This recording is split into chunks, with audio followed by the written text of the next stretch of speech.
Bonjour les enfants. Aujourd'hui, on va faire notre dernier cours d'orthographe de la dernière unité, l'unité 12. Il s'intitule les lettres finales muettes. Que veut dire les lettres finales muettes? Ce sont des lettres qu'on trouve à la fin des mots et elles sont muettes. Avant d'expliquer le mot muette, lisons ces mots les enfants. Impôt, leçon, quand, ensanglanté, une marchande, sanguin, trop, gris, un marchand, grise, une marchandise, grisonnant, une poterie, jamais, empoté. Maintenant les enfants, vous allez les classer. Vous allez classer les mots de la même famille. Alors, impôt, il a deux mots qui sont de la même famille. Quand on dit des mots de la même famille, qu'est-ce qu'on veut dire par là, les enfants? C'est-à-dire les mots qui se ressemblent et qui ont le même radical. Alors, le mot impôt, le mot qui est de la même famille, c'est le mot poterie et le mot empoté. Le sang qui circule là, où ça? Dans nos veines. Il est rouge. Alors le sang, les mots de la même famille, c'est ensanglanté et sanguin. Ensanglanté, c'est-à-dire couvert de sang, et sanguin, c'est l'adjectif. Quand on dit les vaisseaux sanguins, comment ils sont? Les vaisseaux sanguins, c'est-à-dire les vaisseaux là où le sang circule.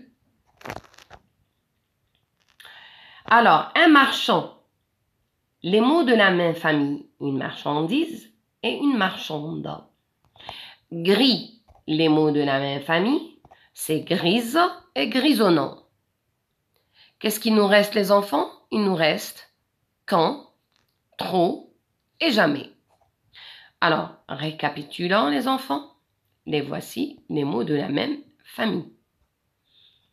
Impôt, empoté, poterie. Le sang, ensanglanté, sanguin. Un marchand, une marchande, une marchandise. Gris, grise, grisonnante. Alors, impôt, c'est quoi impôt, les enfants? C'est le récipient destiné à contenir liquide ou bien aliment. Empoter, c'est-à-dire mettre dedans. Mettre une plante dans le pot. Empoter.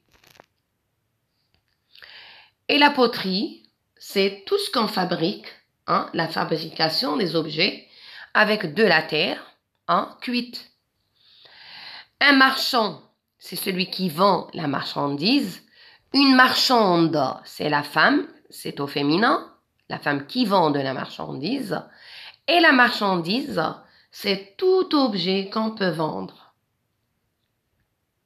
Gris, c'est une couleur.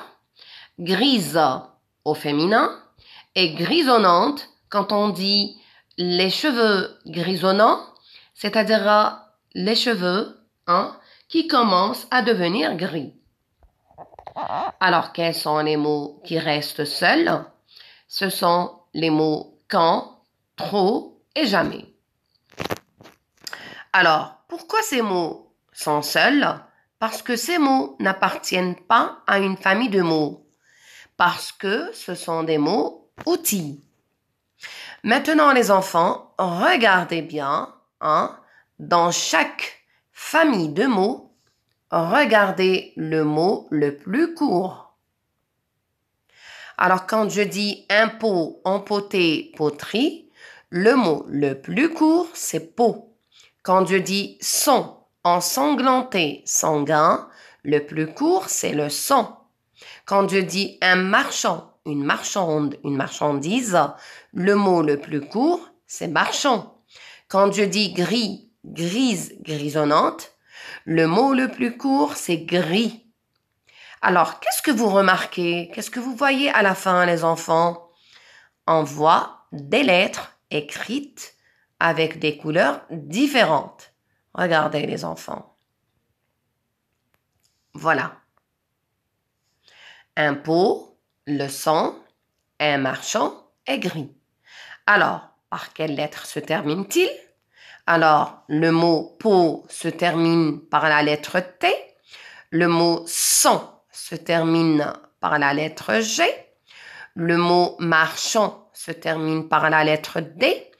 Et le mot gris se termine par la lettre S.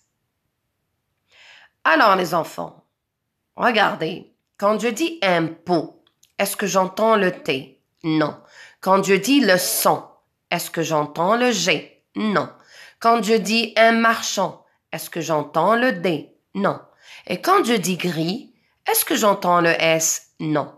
Donc, les lettres T, G, D et S, ce sont des lettres muettes. Qu'est-ce que ça veut dire muette?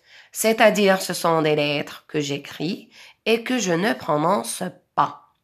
Muette, c'est-à-dire ce sont des lettres qui n'ont pas de son, que je n'entends pas, que je ne prononce pas.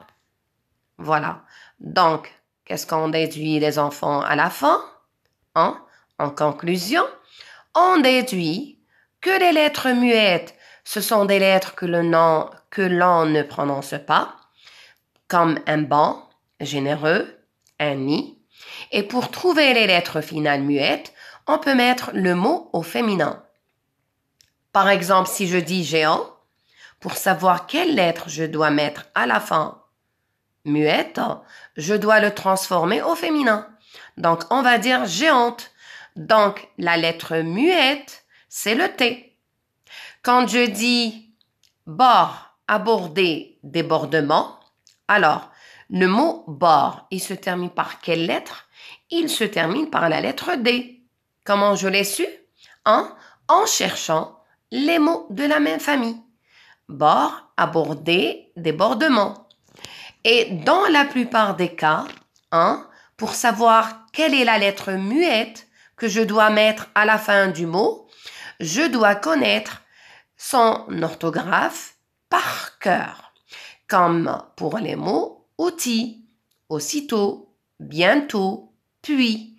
Donc les enfants, aussitôt, il se termine par la lettre T. Bientôt, il se termine par la lettre T aussi. Et puis, il se termine par la lettre S. S, la lettre S, muette. Donc, les enfants, il y a des mots outils, qu'il faut apprendre par cœur pour connaître, quelle est la lettre muette qu'on doit mettre à la fin. Notre cours est fini, les enfants. Maintenant, on va passer à l'exercice d'entraînement. Et votre exercice, vous demande de colorier les lettres muettes en bleu. Dans ces mots, généreux, du chocolat, un retard, ennuyeux, l'heure, charmant, délicieux, du lilas, la brebis, un prix, inquiet, un tricot. Je vous laisse un moment de réflexion et on reviendra après.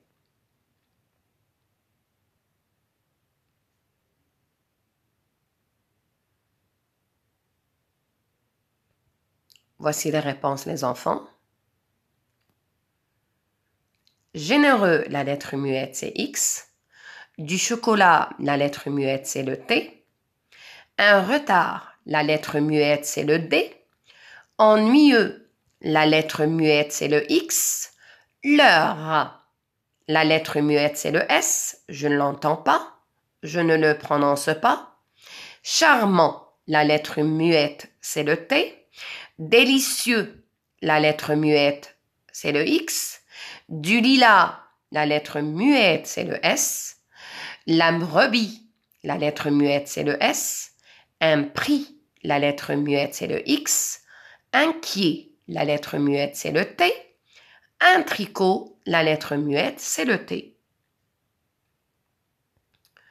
Alors les enfants, notre cours est fini. Donc, je vous demanderai les enfants de le réviser à la maison et de faire des exercices sur ce cours à la page 156. On vient de finir notre programme, les enfants. Les cours sont finis. Merci de m'avoir suivi. J'espère que tout le monde a compris. Et je vous dis bonnes vacances, les enfants. Profitez-en et prenez soin de vous. Au revoir.